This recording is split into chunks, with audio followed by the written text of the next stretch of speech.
persiapan 17-an tahun ini jadi terganggu. Termasuk tindakan mundurnya kepala dan wakil kepala IKN.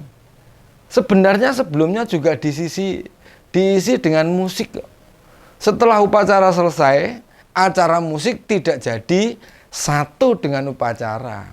Ya, mungkin sebagian hiburan bagi masyarakat yang datang mengikuti upacara. Tidak masalah sih. Tetapi mestinya kan lagu-lagunya yang heroik, membangkitkan semangat. Bukan malah mengangkat lagu-lagu dengan tema negatif. Kami, Panitia Puteri, mempersiapkan 2 skenario, Jakarta dan IKN. Bisa dipakai dua-duanya.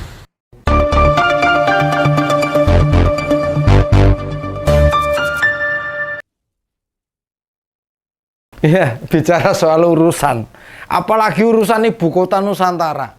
Makin hari kok jadi malah makin menambah beban rakyat Indonesia. Nih, bulan Agustus memang masih lumayan lama loh. Dan rencana upacara 17-an di sana, di IKN. Kayaknya agak berantakan ya. Kesimpulannya itu diambil gegara kepala dan wakil kepala IKN tiba-tiba mundur. Itulah yang dipersepsikan banyak orang. Upacara 17-an pertama di IKN ragu digelar. Secara besar-besaran tuh mau gelarnya itu. Maka dari itu Kepala Sekretariat Presiden Pak Heru Budi bilang nih, istana menyiapkan 2 skenario. Skenario upacara tentunya kan.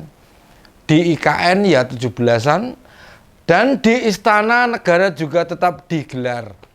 Padahal pada upacara sakral tahun lalu loh Pak Jokowi itu menyampaikan bahwa itulah upacara 17-an terakhir di Istana Jakarta. Sementara bila kita ingat banyak kritik yang terlontar usai peringatan kemerdekaan itu.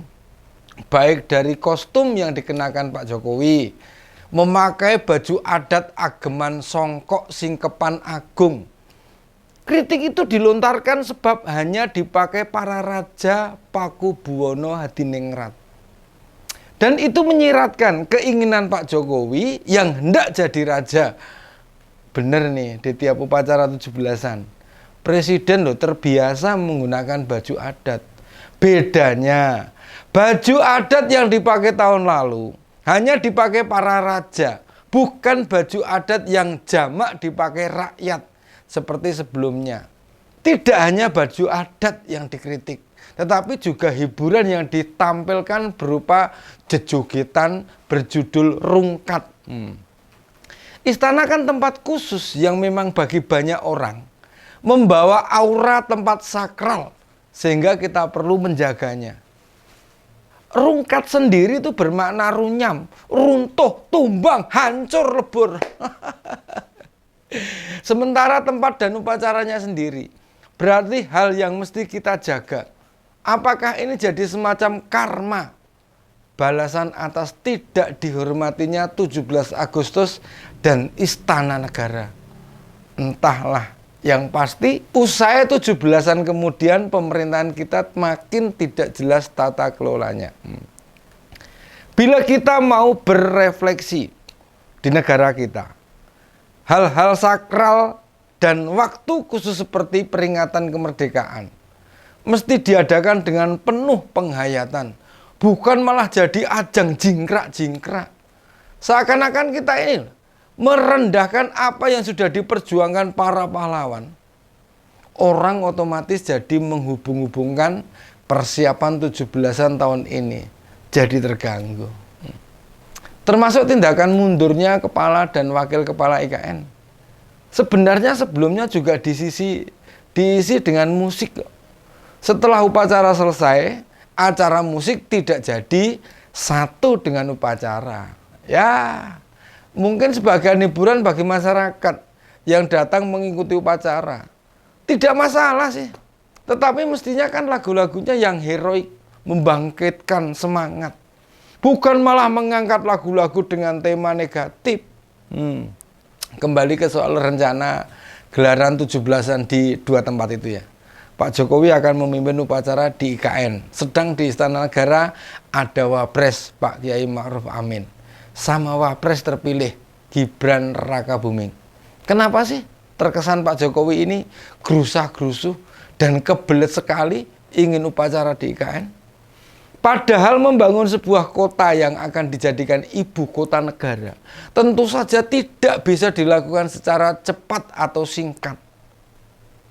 Kan IKN dibangun bukan oleh Bandung Bondowoso. Yang semalam saja sudah bisa tuh membangun 1000 candi. Candi Prambanan, Candi Jonggrang itu ya. Ibaratnya Pak Jokowi ini Roro Jonggrang.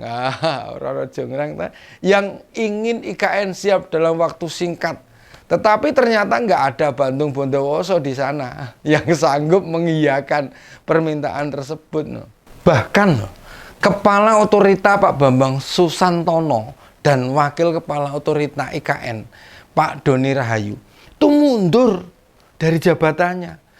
Keduanya diganti Pak Basuki, Menteri PUPR, dan Bang Raja Juli, Wakil Menteri ATR. Berhentinya pimpinan IKN terlihat mendadak karena terjadi sehari menjelang pelaksanaan groundbreaking tahap ke-6 proyek IKN. Nah, ini sungguh sebuah sinyal atau kode keras ada yang tidak beres, ada yang tidak sesuai dengan skenario atau harapan sehingga 2 orang petinggi dalam otorita IKN itu memutuskan mundur bersamaan. Mereka berdua pimpinan tertinggi yang bertanggung jawab pada pelaksanaan pembangunan IKN. Kalau sampai mundur, masa sih bukan karena ada sesuatu yang besar yang belum diketahui publik, meskipun tidak jelas apa penyebabnya. Tetapi ada kabar yang beredar nih katanya nih. Ada keinginan bosnya yang bisa terrealisasi karena bertentangan dengan idealisme. Nah, ada pula yang menyebut para pejabat otoritas IKN, khususnya jajaran eselon 1 ke bawah, belum mendapatkan gaji selama berbulan-bulan. Termasuk ada yang bilang mereka dipaksa mundur karena target kerja tidak tercapai. Beragam kabar yang beredar karena spekulasi dari masyarakat. Logikanya sederhana loh dalam situasi kejar target. Untuk mendukung pelaksanaan upacara HUT RI yang tinggal 2 bulan lagi, ke orang-orang penting mundur. Rasanya nggak mungkin mundur kalau nggak ada apa-apa. Pak Jokowi memang terlihat ambisius, makanya ia mati-matian dan memaksakan kehendak untuk melaksanakan upacara di IKN tahun ini. Salah satu alasannya, ya karena Pak Jokowi sudah jelang di akhir masa jabatannya, jadi tahun 2024 ini kesempatan terakhir untuk memimpin upacara peringatan Hari Ulang Tahun Kemerdekaan Republik Indonesia. Ya. Karena mulai Oktober nanti ya akan kembali menjadi warga sipil atau rakyat biasa. Nah, pembangunan IKN adalah proyek mercusuarnya, mega proyek yang akan menjadi penanda berkuasanya dia selama 2 periode atau 10 tahun. Sehingga perlu ada prasasti atau penanda yang bersejarah, yang maunya akan dikenang sepanjang masa oleh rakyat Indonesia. Kalau sampai proyek yang menelan biaya ratusan triliun ini tidak terwujud, Jokowi akan malu sekali. Dianggap gagal dan namanya akan dikenang sebagai presiden yang membuat mangkrak proyek ratusan triliun hanya demi mengejar ambisinya. Mesake to nek ngono ya. Ya, melihat progres pembangunan IKN loh. Tidak seperti yang diharapkannya. Maka sasaran tembaknya kemarahan adalah kepala dan wakil kepala otorita IKN. IKN menjadi simbol kebanggaan Jokowi. Meskipun keputusan pembangunan IKN terburu-buru dan terkesan memang dipaksakan. Bahkan dikabarkan soal ketersediaan air bersih hingga sekarang tekan saiki loh juga belum mendapatkan solusi, masih menjadi masalah utama yang belum terpecahkan di sana.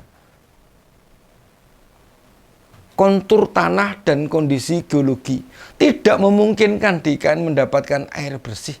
Kalaupun kelak tersedia, harus melalui proses yang membutuhkan anggaran besar dan sulit terwujud untuk mengolah air yang tak layak di lahan gambut menjadi layak untuk kebutuhan sehari-hari. Melihat opsi 2 tempat upacara HUT RI, baik di Jakarta maupun di IKN, maka layak diduga IKN sampai saat ini sebenarnya belum siap untuk dipakai sebagai tempat upacara. Upacara peringatan HUT RI biasanya dihadiri ratusan, bahkan ribuan tamu undangan, baik pejabat maupun masyarakat, baik dari dalam maupun luar negeri. Tentu saja butuh infrastruktur yang memadai untuk menyambut kehadiran ribuan orang.